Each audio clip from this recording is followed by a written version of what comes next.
In other words, he revealed to me. And rose up. And the Lord here, it's a motif that's used, meaning revelation comes. Rose up from Seir.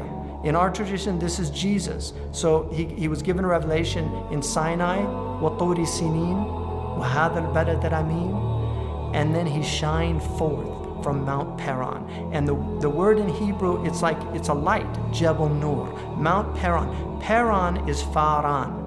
Faran, according to Wahb ibn Munabbih, is between Safa and Marwa, the two places of running back and forth.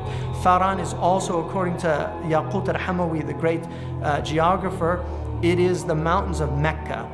He also says it's a name of Mecca. So Faran, and then he comes with 10,000 saints. The Prophet, when he entered into Mecca, he entered in with 10,000 saints. From his right hand went a fiery law for them. He brought the Sharia. Yea, he loved the people. All his saints are in thy hands, and they sat down at thy feet. Everyone shall receive thy words. In Genesis 21, 12 through 17, when Sarah was worried about the boy. This is in the Bible. Do not be so distressed about the boy and your slave woman, the concubine. In our tradition, some say that she was a wife. I mean, this is a khilaf issue, but I'm quoting the Bible. Listen to what Sarah says, because there was difficulty in the household. Because it was through Isaac that your offspring will be reckoned. I will make the son of the slave into a nation, because he is your offspring. In other words, he's part of your covenant. Early the next morning, Abraham took some food and a skin of water and gave them to Hagar. He set them on her shoulder and sent them off with the boy. She went on her way and wandered in the desert of Beersheba. When the water in the skin was gone, he put the boy under one of the bushes. Then she went off and sat down about a bow shot away, for she thought, I cannot watch the boy die. And she sat there and began to sob.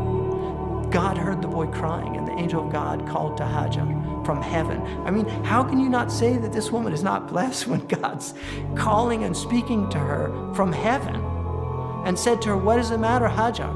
Do not be afraid. God has heard the boy crying. Ishmael, God hears him. Lift the boy up and take him by the hand, for I will make him a great nation. This is Bushra. This is Bushra. I will make him into a great nation. Then God opened her eyes, and she saw a well of water, Zamzam. She went and filled the skin with the water and gave the boy a drink. God was with the boy as he grew up. He lived in the desert and became an archer. While he was living in the desert of Paran, around Mecca, his mother got a wife for him from Egypt. This is al-Maqdisi, the extremity of the Hijaz, at a place called Faran. Faran, an Arabized Hebrew word, one of the names of Mecca, mentioned in the Torah according to Yaqut al-Hamawi. Faran is also said to be the son of one of the kings of the Amalekah. That's why Mecca was named after him, because the Amalek, who they say was in Sinai. So the scholars of the Bible from the other dispensations say, oh, Faran is in Sinai. But we know Hajar and Ishmael were in Mecca, so it must be Mecca.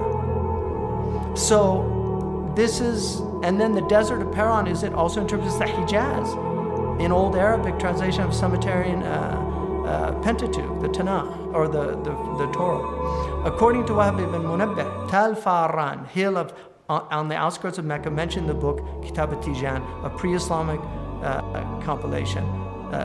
So he says that it's the two runways, a place where the Jurhum tribe found Hajar and Ishmael. So here's Jabal Nur.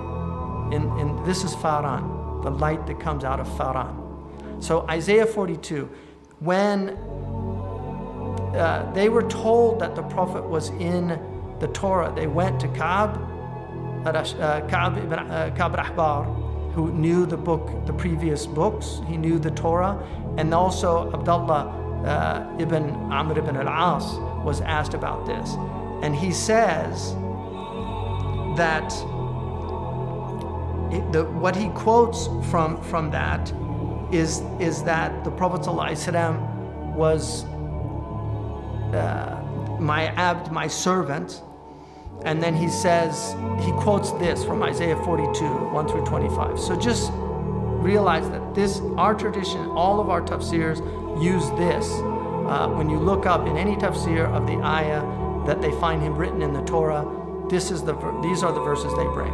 Behold my servant, Abdi, whom I uphold, mine elect, Al-Mukhtar, in whom my soul delighteth. I have put my spirit upon him. He shall bring forth judgment to the Gentiles. In other words, the Christians say this is Jesus, but judgment to the Gentiles, the Ummiyin. He shall not cry, nor lift up, nor cause his voice to be heard in the Ma kana sakhaban fil aswaq. This is in our hadith about our Prophet. A bruised reed, in other words, he'll be persecuted, he shall not break. And the smoking flax shall he not quench. He shall bring forth judgment unto truth. He shall not fail nor be discouraged till he has set judgment in the earth, and the isles shall wait for his law. The isles is interpreted to be the Mediterranean. These are all the countries that become Muslim. Remember, Spain was Muslim.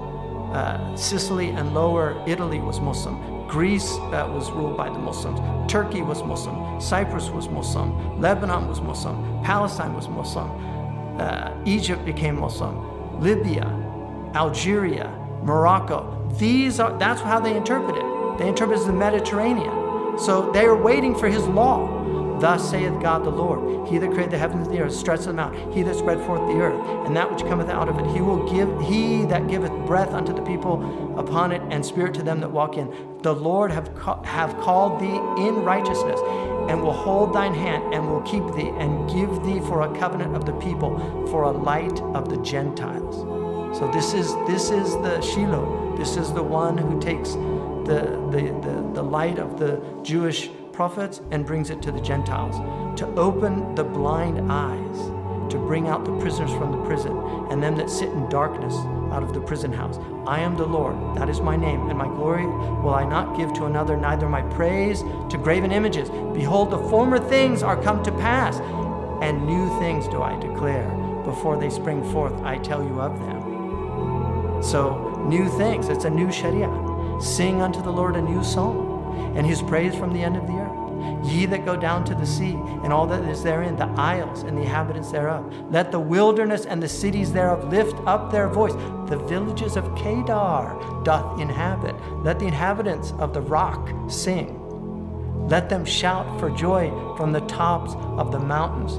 So in one of the Bible commentaries, what is Kedar? Let the cities of Kedar rejoice. It's the Arabian desert. The mountains, namely of Paran, Mecca. Let Mecca rejoice. The wilderness, those parts of the world which are now like a wilderness, not literally, for he speaks of their seas. This is in Matthew Poole's commentary. Kedar, the Arabians. Let the Arabians rejoice. Let the Arabians rejoice. Why are they rejoicing? Because this prophet who's going to come. This was the kingdom of the Kedarites in Arabia. Let them give glory unto the Lord and declare his praise in the islands. The Lord shall go forth as a mighty man. In other words, this revelation, he shall stir up jealousy like a man of war. So people are going to envy him. He shall cry, yea, roar. He shall prevail against his enemies. This is all this is not, Jesus did not prevail against his enemies unless you interpret it like Christians do figuratively. But this is saying he was a man of war and he prevailed against his enemies. Jesus was not a man of war. He was a man of peace. The Christians say this is Jesus, but I don't see it there. Unless you say, well, I haven't come to bring peace, but to bring war. But it's a spiritual warfare that Christ was talking about. I have long time holden my peace. I have been still and refrained myself. Now I will cry like a travailing woman. I will destroy and devour one. I will bring the blind by way that they knew not. I will lead them in the paths that they have not known. The Arabs, I will make darkness light before them. لِيُخْرِجُهُم مِّنَ الظُّلُمَاتِ إِلَى النُّورِ, to take them out of darkness into light. And the crooked things make straight.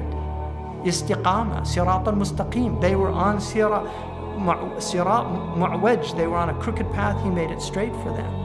And then they shall be turned back from their idolatry. They shall be greatly ashamed that they trusted in idols, and that they said to the idol images, you are our gods. Jesus came to monotheists. He didn't come when he came, they were already believing in one God. But here it says that this man will turn them back from their idolatry. Hear ye deaf and look ye blind that ye may see. Who is blind but my servant? Like, are you going to call my servant blind, like all these people that deny our Prophet ﷺ? Or deaf as my messenger that I sent? My messenger is deaf? Who is blind as he that is perfect? Al-insan al-kamil. And blind is the Lord's servant? Could the Lord's servant be blind? Seeing many things, but thou observest not. لهم عيون لا يبصرون بها. They have eyes, but they don't see with them. لهم آذان لا يسمعون بها. Opening the ears, but they hear not. The Lord is well pleased for his righteousness' sake. He will magnify the law and make it honorable. Who among you will hearken? So now, in Genesis 21, 1-3, now the Lord has said to Abram, that was his name Avram before it was Ibrahim or Abraham. We also call him Abraham in one of the 7 qira'at. He's Abraham.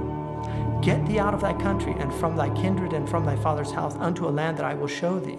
And I will make of thee a great nation. Which is the great nation? And I will bless thee and make thy name great, and thou shalt be a blessing. And I will bless them that bless thee, and curse them that curseth thee. And in thee shall all families of the earth be blessed. So then, he says he's going to make a great nation, and then he's going to bless those who bless you. So I called one of the leading evangelical ministers in the United States, and I said to him, Minister, have you ever blessed Abraham? I'm just curious. And he said, I can't say that I have. And I said, well, doesn't Genesis 12 say that God will bless those that bless Abraham? And he said, that's true, maybe I should start doing it. And then I called one of the major rabbis who I know, and I asked him, do you have a prayer that blesses Abraham? He said, I can't recall one, but there's probably one somewhere in the Talmud. So my question is, who is that blessed nation that blesses Abraham? Every single day, 17 times a day, we say, Allahumma salli ala Sayyidina Muhammad wa ala ali Muhammad kama sallaita ala Ibrahim wa ala ali Ibrahim innaka hamidun